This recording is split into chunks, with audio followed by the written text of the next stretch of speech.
नमस्कार, आप देख रहे हैं 31 न्यूज। मैं हूं राकेश और बुलेटिन की शुरुआत बड़ी खबर से करेंगे। बिहार में स्पेशल विजिलेंस यूनिट की बड़ी कार्रवाई हुई है। 2 आईएएस समेत 3 के ठिकानों पर छापेमारी चल रही है। आईएएस योगेश शर्मा के ठिकानों पर छापा चल रहा है। आईएएस अभिलाषा कुमारी शर्मा समेत 3 के ठिकानों पर छापेमारी चल रही है। दोनों आईएएस समेत तीनों आरोपी फरार हो गए हैं।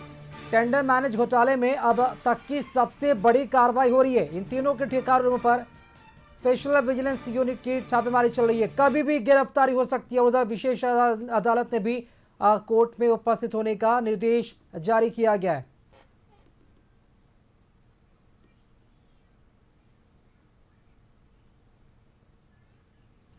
चलिए, ब्यूरो चीफ संजय जी इस वक्त हमारे साथ जुड़ चुके हैं बड़ी खबर पर जानकारी देने के लिए। बड़ी खबर है संजय जी, बिहार में स्पेशल विजिलेंस यूनिट की बड़ी कार्रवाई और तीनों आरोपियों पर गिरफ्तारी की तलवार लटक रही है। क्या लगता है कब तक इनकी गिरफ्तारी हो सकती है, क्योंकि ये फरार हो गए अब तक? जी बिल्कुल, देखिए तीनों तो फरार हो गए हैं और एक्सक्लूसिव तस्वीरें आप इस वक्त राकेश दिखा पा रहे हैं। 31 न्यूज पर ये एक्सक्लूसिव विजुअल है हमारे पास। और लगातार जो दबिश दी थी स्पेशल विजिलेंस यूनिट ने, उसी कड़ी में आज एक बार फिर से न्यायालय से अनुमति मिलने के बाद ये छापेमारी चल रही है। जो 2 आईएएस है, अभिलाषा शर्मा, योगेश कुमार, ये दोनों बेहद करीबी माने जाते रहे हैं विशुश्री के। विशुश्री ने इनके लिए विदेश दौरा में काफी राशि खर्च की थी और इनके आंतरिक संबंध से तीनों मित्र बताए जा रहे हैं। और इसके बाद राज्य सरकार से अनुमति मांगी थी स्पेशल विजिलेंस यूनिट ने कि टेंडर मैनेज घोटाला में जो कार्रवाई चल रही है स्पेशल विजिलेंस यूनिट की, उसमें इनके खिलाफ एफआईआर दर्ज करने की अनुमति दी जाए। और इसी कड़ी में आज ये कार्रवाई चल रही है। न्यायालय से अनुमति मिलने के बाद इनकी गिरफ्तारी के लिए छापेमारी की गई है, दबिश दी गई है। लेकिन ये तीनों जो आईएएस है, अभिलाषा शर्मा, योगेश कुमार और एक निजी कंपनी के जो डायरेक्टर हैं, निजी कंपनी है मैट्रिक्सवा इंफ्रा प्राइवेट लिमिटेड, तो इसके डायरेक्टर जो है पवन कुमार, ये तीनों फरार हो गए हैं, यानी अपने आवास पर नहीं है। लेकिन तस्वीरों में आप देख सकते हैं स्पेशल विजिलेंस यूनिट की टीम इनके ठिकानों पर पहुंच गई है और फिलहाल छापेमारी अभियान जो है वो जारी है। इन पर आरोप है कि इन्होंने सरकारी पद का दुरुपयोग किया। दोनों आईएएस पदाधिकारियों ने वित्तीय अनियमितता और भ्रष्टाचार से भी जुड़े गंभीर आरोप इन पर लगे हैं। अब इस पूरे मामले में एक्शन तेज है और इस कार्रवाई से न केवल राजनीतिक हल्के में बल्कि प्रशासनिक हल्के में भी हड़कंप मच गया, क्योंकि एक साथ 2 आईएएस की गिरफ्तारी के लिए ये दबिश दी गई है। मामला इसलिए भी महत्वपूर्ण माना जा रहा है क्योंकि इसमें राज्य के कई और सीनियर मोस्ट अधिकारियों के नाम सामने आ सकते हैं, कई दूसरे सफेद पोस्ट लोगों के नाम सामने आ सकते हैं, सवाल उठ सकता है। वहीं सरकार की ओर से भी इस पूरे मामले पर नजर रखी जा रही है। खुद सम्राट चौधरी जो मुख्यमंत्री, उन्होंने कहा है कि अब करप्शन से कोई कॉम्प्रोमाइज नहीं किया जाएगा। इस मामले में जो कानूनी पड़ाव आया है सामने, इसका अर्थ है कि अदालत को प्रथम दृष्टया इसमें साक्ष्य मिल गए हैं कि मामले की सुनवाई आगे बढ़ाई जा सकती है। इससे यह संदेश जाता है कि भ्रष्टाचार के मामलों में उच्च पदों पर बैठे अधिकारियों को भी जांच और न्यायिक प्रक्रिया का सामना करना पड़ सकता है। साथ ही यह कार्रवाई सरकारी तंत्र में जवाबदेही और पारदर्शिता को मजबूत करने के लहजे से भी देखा जाए तो एक अहम कदम है। अगर आरोप साबित होता है तो भ्रष्टाचार के खिलाफ यह बड़ी मिसाल बन सकता है। और आज एक बड़ी कार्रवाई स्पेशल विजिलेंस यूनिट की चल रही है फिलहाल 2 आईएएस के खिलाफ, और देखना होगा छापेमारी में क्या कुछ हासिल होती है। लेकिन इनकी मुश्किलें जो है फिलहाल बढ़ती हुई दिख रही है, क्योंकि ये दोनों आईएएस पदाधिकारी हैं, ये एब्सकॉन्ड कर गए हैं, फरार हो गए हैं और जो जानकारी मिल रही है बिहार से बाहर चले गए। तो देखना होगा आगे किस तरह की कार्रवाई चलती है।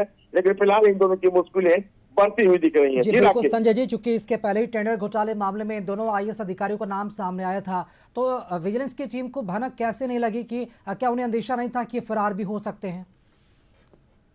इसमें एक प्रक्रिया होती है राकेश, विजिलेंस यूनिट को अंदेशा था, इसलिए उसने एफआईआर दर्ज करने की अनुमति मांगी। एफआईआर दर्ज हुआ, लेकिन न्यायिक प्रक्रिया होती है और उसी का फायदा जो ड्यूरेशन था उसका उठाया इन लोगों ने और ये दोनों एब्सकॉन्ड कर गए, यानी फरार हो गए।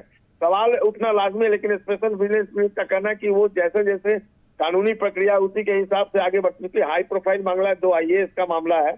अब फरार तो हो गए हैं, लेकिन देखना होगा उनकी गिरफ्तारी आज नहीं तो कल हो ही जाएगी। एक सबसे बड़ी बात इसमें मैं आपको अपडेट कर दूं कि जो आईएएस संजीव हंस है, उन्होंने स्पेशल विजिलेंस यूनिट को, वो भी आरोपी बनाए गए, सीनियर मोस्ट आईएएस, वो भी इस मामले में उन पर तो बाकायदा पिछले ही साल एफआईआर दर्ज किया गया था विशुश्री के साथ। तो उन्होंने अपने को बेकसूर बताया और स्पेशल विजिलेंस यूनिट को पत्र भेजा कि उन्हें राहत दी जाए। लेकिन स्पेशल विजिलेंस यूनिट ने इस मामले में उनके खिलाफ भी एक्शन लिया, उनको नोटिस जारी किया कि वो पूछताछ के लिए हाजिर हो। लेकिन वो भी फिलहाल फरार चल रहे हैं और अपने पिता की अस्वस्थता का बहाना बना रहे हैं और उन्होंने लिखा है कि पिता स्वस्थ है इसलिए वो छुट्टी पर है। लेकिन इसके बावजूद स्पेशल विजिलेंस यूनिट ने प्रॉम्प्टली एक्शन लिया, उनको उपस्थित होने को कहा। देखना होगा वो कब तक उपस्थित होते हैं, नहीं तो वो भी फिलहाल फरार है और उनके खिलाफ भी कानूनी कार्रवाई जो है वो आगे तेज होगी। जी संजय जी, राकेश। ऐसे दो बड़े आईएएस अधिकारी, हालांकि नाम और भी सामने आ सकते हैं, क्या लगता है एक सोशल मैसेज किस तरह का बिहार के लोगों में जा रहा होगा? क्योंकि ऐसे आईएएस अधिकारियों को देश और राज्य को चलाने की बड़ी जिम्मेदारी उनके कंधों पर होती है, और ऐसे में ये लोग जनता का विकास छोड़कर खुद के विकास में लग जाते हैं। जब बातें सामने आती हैं कार्रवाई को लेकर, भ्रष्टाचार को लेकर और फरार होने तक की बात को लेकर, तो किस तरह का मैसेज लोगों में जाता है? देखिए, निश्चित तौर पर ये सम्राट सरकार का एक बड़ा मैसेज है कि करप्शन से कोई कॉम्प्रोमाइज नहीं किया जाएगा। आप यकीन मानिए वही बिहार है जहां एक साथ 2 आईएएस के खिलाफ एक्शन लिया गया, 1 आईएएस फरार चल रहे हैं, यानी 3 आईएएस इस लपेटे में है, स्पेशल विजिलेंस यूनिट की कार्रवाई की जद में है, टेंडर मैनेज घोटाले में। तो एक बड़ा मैसेज पूरे देश में गया है कि करप्शन के अगेंस्ट में कॉम्प्रोमाइज करने के मूड में नहीं है अब सम्राट सरकार, और लगातार कार्रवाई कर रही है। और निश्चित तौर पर एक बड़ा मैसेज है, न केवल राजनीतिक लहजे से देखिए बल्कि प्रशासनिक महकमे से और सोशल लेवल पर भी इसका एक बड़ा एस्पेक्ट है कि बिहार में अब करप्शन के अगेंस्ट में एक्शन के लिए लगातार सरकार जो है वो प्रॉम्प्टली अब एक्शन ले रही है और एजेंसियां भी एक्शन ले रही हैं। तो अब कोई कॉम्प्रोमाइज नहीं किया जाएगा। लेट लतीफी जरूर हुई है इस मामले में, लेकिन अब धीरे धीरे वो भी अब दूर करने की कोशिश की जा रही है। यही कारण है कि बहुत जल्द दिनों के अंदर ये एक्शन लिया गया। और निश्चित तौर पर यकीन मानिए राकेश, जो सूत्रों से जानकारी मिल रही है, कई सफेद पोस्ट और कई जो बड़े अधिकारी हैं वो भी इसके लपेटे में आएंगे, इसकी जांच में आएंगे। महज कुछ दिन की बात है, अब इन दोनों की गिरफ्तारी अगर हो जाती तो आगे इनसे भी पूछताछ में कई अहम तथ्य, अहम जो मेन फैक्ट है वो बाहर निकल कर आते और जो दूसरों के लिए परेशानी का सबब बन सकते थे। लेकिन फिलहाल इनकी गिरफ्तारी या मायने रखते, गिरफ्तारी के बाद जो दूसरे लोग हैं उनके ऊपर भी कानूनी शिकंजा जो है वो कसा जाएगा, इस बात से इंकार नहीं कर सकता राकेश। जी चलिए, बहुत शुक्रिया संजय जी, खबर पर जानकारी देने के लिए। इंतजार रहेगा और देखना होगा कि इन तीनों की गिरफ्तारी कब तक हो पाती है।